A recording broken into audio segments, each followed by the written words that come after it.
into the new year. So how are those resolutions working for you? Probably not so great. So that's why we invited Dr. Nina back to the show to talk about getting back on track. I'm calling you Nina, but is it Nina? No, you had it right. I had it right. Dr. Nina. All right, Dr. Nina, what's the story? Did you make any resolutions? Well, you know, I did in the sense, I'm always setting goals to inspire myself. And my husband and I are actually training for a half Ironman that we're going to do in June.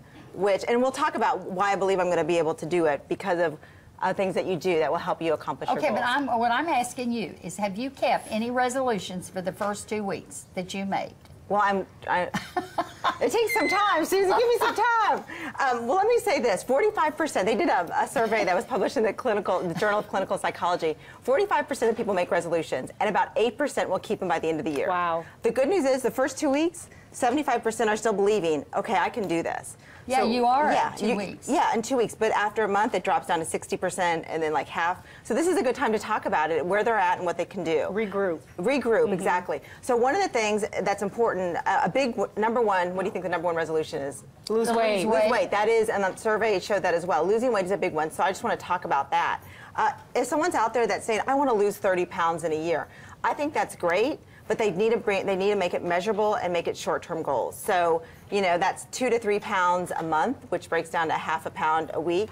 And you have to be so specific about, okay, what am I going to do that week? Like, can't you say, you know, I'm going to go work out 3 times this week for 30 minutes each time I'm there? Something like that. Yes. Short, attainable goals to meet your long-term goal. Absolutely, and be specific in the sense that it has to be relatable to your lifestyle. Because for someone with 3 children, they might not be able to work out 3 or 4 times a week. But you want to set up realistic expectations so you're not disappointed and discouraged. You know what mine was? What was I yours? resolved not to go to the gym for the first 2 weeks, so all the resolutioners can get out of their system. That's a good resolution. Did you achieve it? Yes, I did. And I resolved to gain weight. Okay. Well, let me say this. I know because I broke the resolution. Oh, well. See, you always break your New Year's resolutions.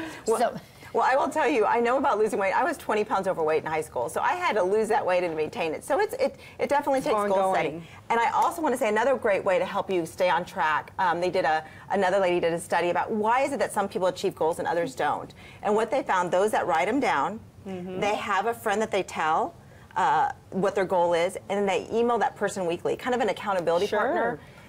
Those people were able to achieve their goals, were inspired and encouraged. And so I think people listening, if they really want to achieve their goals, they have to tell somebody, write it down, visualize it, put it somewhere where they can see it every day, and follow Vision board. Yeah, and have an accountability There partner. has to be some motivation beyond telling yourself you're going to do it.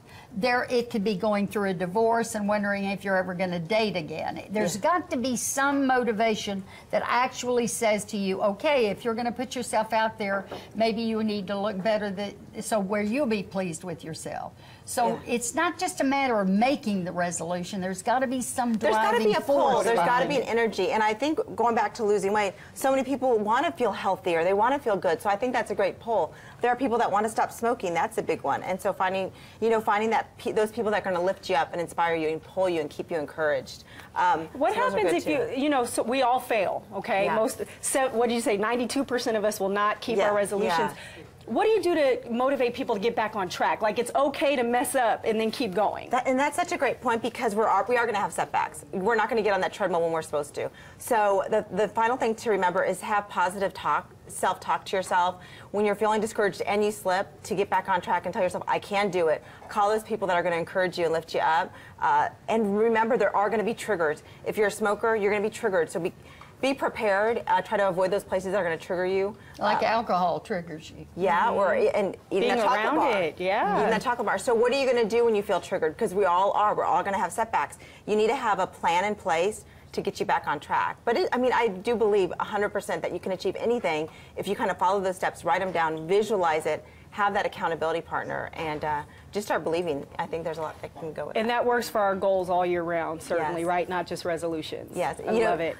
Stephen Covey, who wrote the 7 Habits of Highly Effective People, says you're a product of your decisions, not your circumstances. Love it. So whatever your circumstance is, you can make the choice today to empower yourself to go to another place. you know, you have Just because you ate that donut this morning that Amy brought everybody, get on that treadmill. You'll be fine. I love it. Well, you can get more from Dr. Nina by going to thebroadcasttv.com and hop onto our Facebook page and tell us how your resolutions are going. We want to know. So when we come back, we're talking about a really cool conference happening south of Dallas this weekend that you won't want to miss. Make sure you stick around.